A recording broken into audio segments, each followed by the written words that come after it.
सालों पुरानी दाढ़ी काटी, टॉयलेट के पानी से अपने बाल सेट किए और फिर फ्लश टैंक में छिपी हुई गार्ड की यूनिफॉर्म निकाली। अपना भेष बदलकर वो वॉशरूम से निकला और सीधा गार्ड के सामने से निकल गया। गार्ड ने उसे बड़े इंप्रेस होकर देखा। इसके बाद गार्ड के पास से गुजरते हुए उसने बड़ी चालाकी से उसका एक्सेस कार्ड निकाल लिया। बड़े आराम से वो उस लोहे के दरवाजे तक पहुंचा जिसने उसे 4 साल से कैद रखा था। आजादी बस एक कदम दूर थी और अब वो खुली हवा में सांस ले सकता था। बाहर आते ही उसका पहला काम था अपने लिए एक बढ़िया सी गाड़ी ढूंढना। नील ने अपनी पुरानी कार चोरी करने की ट्रिक लगाई और झट से गाड़ी स्टार्ट कर ली। जाने से पहले उसने अपना एक फेवरेट गाना भी प्ले किया। ये गाना अमेरिका के मशहूर सोल म्यूजिक डुओ सैम और डेव ने गाया है। इस गाने के बोल का मतलब है, हिम्मत मत हारना, मैं बस आ ही रहा हूँ। ये गाना किसी को भी हर हाल में बचाने के एक पक्के वादे को दिखाता है। असल में ये काफी हद तक नील के जेल से भागने का असली मकसद भी बताता है। नील एयरपोर्ट पहुंचा और ऐसे दिखाया जैसे वो कोई फ्लाइट लेकर देश से बाहर जा रहा हो, पर असल में उसने खुद को एयरपोर्ट स्टाफ बना लिया था। तभी एक रोल्स रॉयस एयरपोर्ट में आई। नील तुरंत उसके पास गया और इस तरह नील को न सिर्फ अच्छी खासी टिप मिली बल्कि पूरे 1 महीने के लिए रोल्स रॉयस चलाने का मौका भी मिल गया। इसी बीच एक बैंक के वॉल्ट के बाहर वो FBI एजेंट जिसने कभी नील को पकड़ा था, एजेंट बर्ग, एक मुसीबत में फंस गया था। कुछ चोरों ने बैंक के सेफ से सारा कैश चुरा लिया था और जाते जाते उसका पासवर्ड भी बदल दिया। एक एक्सपर्ट ताले वाले की मदद से ही पता चल पाया कि नया पासवर्ड क्या है, लेकिन जैसे ही वो ताले वाला सेफ खोलने लगा, बर्ग को अचानक से कुछ अजीब लगा और तभी एक जोरदार धमाका हुआ जिसमें सारे सबूत जलकर राख हो गए। चोरों ने जानबूझकर सेफ का पासवर्ड कुछ ऐसा रखा था जो कीपैड पर टाइप करने से सीधे तौर पर FBI का मजाक उड़ा रहा था। तभी बर्ग ने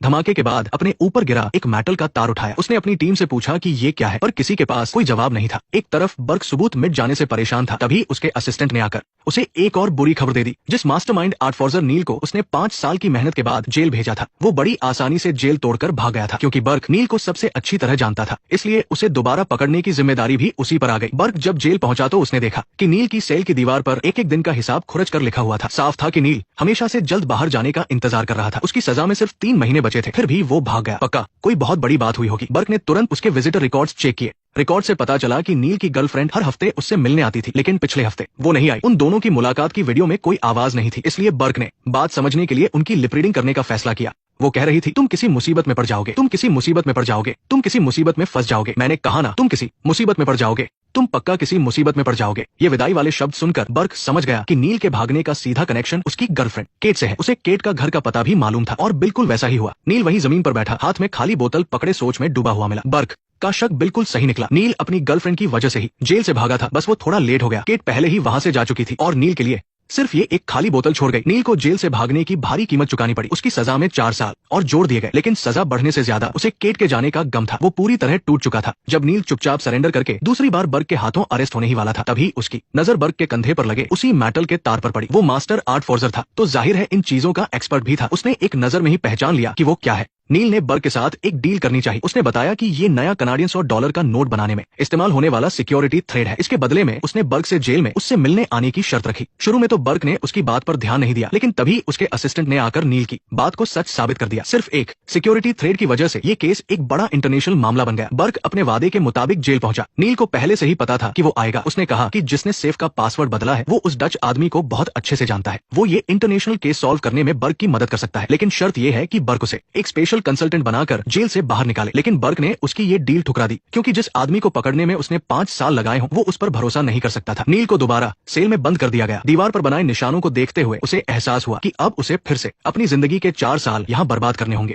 और उसकी गर्लफ्रेंड का भी कुछ अतापता नहीं था। इसी निराशा और डिप्रेशन की वजह से वो अंदर से टूट गया। दूसरी तरफ घर लौटकर बर्ग इसी सोच विचार में डूबा था। उसने नील के बारे में अपनी पत्नी को सब कुछ बताया। उसने कहा कि नील जैसा जीनियस क्रिमिनल सिर्फ अपनी गर्लफ्रेंड से मिलने के लिए जेल से नहीं भागेगा, पक्का इसके पीछे उसका कोई हिडन मोटिव होगा। तभी उसकी पत्नी ने उससे एक ऐसा सवाल पूछा जिसने उसे सोच में डाल दिया। तुम्हें शायद इस बात पर यकीन ना हो कि एक आदमी ऐसा भी कर सकता है। नील ने जेल में 4 साल काटे, पर किस लिए? जरा सोचो, अगर तुम नील की जगह होते तो क्या तुम मेरे लिए जेल से नहीं भागते? बर्ग का जवाब हाँ में था। तब जाकर उसे यकीन हुआ कि नील का कोई और मकसद नहीं था। इसलिए केस सॉल्व करने के लिए उसने सच में नील को जेल से बाहर निकाल लिया। भागने से रोकने के लिए उसने नील को एक इलेक्ट्रॉनिक एंकलेट पहना दिया और साथ ही वार्निंग दी कि वो अपनी गर्लफ्रेंड को ढूंढने की कोशिश बिल्कुल ना करे। नील ने भी झट से हाँ कर दी। बर्ग ने बताया कि ये इंटरनेशनल केस सिर्फ उसका एक टेस्ट है और क्योंकि उनके पास बजट कम है, इसलिए नील को एक खटारा से मोटेल में रखा गया। वहाँ एक अजीब सा बूढ़ा आदमी भी था जो हर जगह कॉकरोच मारता रहता था। अजीब सा बूढ़ा आदमी। 700, 1000, 1000, 1000, 1000, 1000। नील बिल्कुल भी ऐसी जगह पर नहीं रहना चाहता था। ये तो जेल से भी बदतर था। लेकिन बर्ग ने फिर याद दिलाया कि इस एंकलेट की रेंज सिर्फ 2 किलोमीटर है। अगर वो इसके बाहर गया तो उसे दोबारा अरेस्ट कर लिया जाएगा। पर बर्ग ने सपने में भी नहीं सोचा था कि नील सिर्फ कुछ पुराने कपड़े खरीदने के बहाने